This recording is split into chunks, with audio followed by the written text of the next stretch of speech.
කාලෙක පොළොන්නරුව රාජධානියේදී විජයබාහු රජු රාජ්‍යය පාලනය කළාය. ඔහු යහපත් දයාවන්ත රජ වුවද විටක දූෂ්ට ආක්‍රමණකරුවන්ට එරෙහිව යුද්ධයට ගිය වාර්තාවක් ඇත.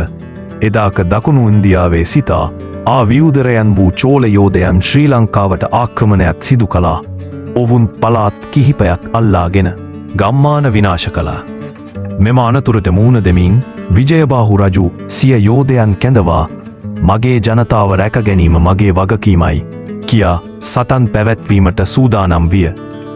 ඔහුගේ නායකත්වයෙන් යුතුව සිදු කළ ව්‍යාකූල යුද්ධයකදී රජුගේ යුද්ධ අරිනන ව්‍යාපරති උපයෝගී කරගෙන චෝලයන් පරාජය කළය.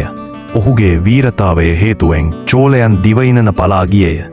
ඉන් පසු රජුරට සාමය සාධාරණය සහ සංස්කෘතිය නැවත පිහිටුවා ශ්‍රී ලංකාවේ විශිෂ්ටතම නායකයෙකු ලෙස නම් විය.